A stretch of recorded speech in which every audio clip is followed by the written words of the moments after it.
भारतामधील तिसऱ्या क्रमांकाचं सर्वात लहानचं राज्य म्हणजे त्रिपुरा.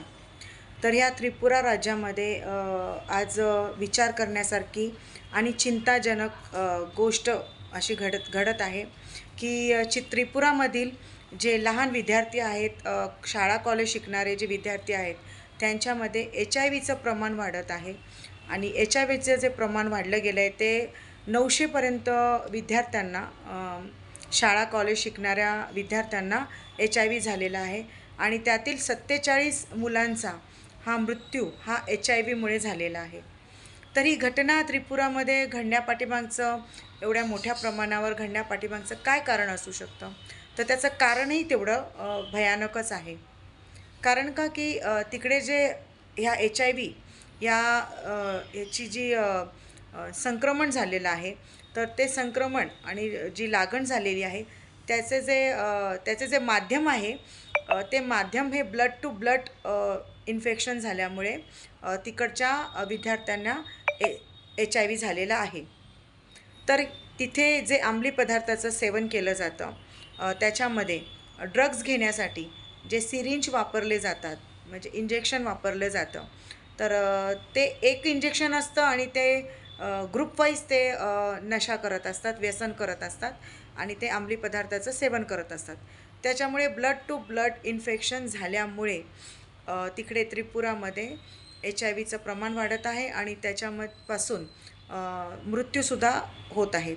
तर 900-950 विद्यार्थ्यांना अशा भयानक पद्धतीने HIV होणं आणि त्यातील 47 मुलांचा, लेकरांचा, विद्यार्थ्यांचा जीव जाणं ही खूप चिंताजनक गोष्ट आहे. आणि आपल्या देशामध्ये, राज्यामध्ये जे ड्रग्सचं प्रमाण वाढत आहे, अंमली पदार्थाचं जे प्रमाण वाढत आहे, ह्याचे मोठे मोठे जे खूप सारे मोठी एक सिंडिकेट आहे आणि खूप मोठ्या ग्रुप वाईज ह्याचं विक्री आणि ह्याचं सेवन, अशा पद्धतीचं ड्रग्सचं प्रमाण वाढत आहे. याच्यावर बरेच लोक आवाजही उठवत आहेत. तर तुम्ही तुमच्या पद्धतीने याच्या विरोधामध्ये आवाज उठवला पाहिजे. कारण का की ड्रग्सची लागण विद्यार्थ्यांमध्ये होत आहे आणि त्या विद्यार्थ्यांचा जीव ह्याच्यामुळे जात आहे. त्यांना एड्ससारखे भयानक रोग होत आहेत. तर ही खूप चिंताजनक गोष्ट आहे. आणि जी ही विद्यार्थी आहेत, हे आपल्या देशाचं भविष्य आहे.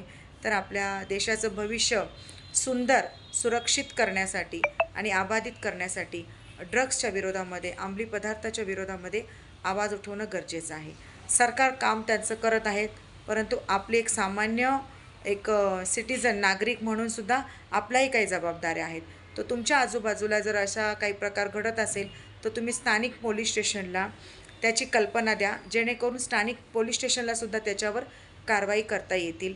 आणि जे मोठे मोठे याच्यामध्ये काही लोक, म्हणजे नामांकित लोकंसुद्धा ड्रग्सचे व्यवसाय करत असतात, तर अशा प्रकारच्या लोकांवरसुद्धा कारवाया झाल्या पाहिजेत. आणि तुमच्या आजूबाजूला जर अशी कुठली ॲक्टिव्हिटी तुम्हाला जाणवत असेल किंवा तुमच्या निदर्शनास येत असेल, तर नक्कीच तुम्ही स्थानिक पोलीस स्टेशनला त्याची माहिती देऊ शकता आणि आपलं जे एक सामाजिक कर्तव्य आहे ते पार पाडू शकता. धन्यवाद. जय भारत.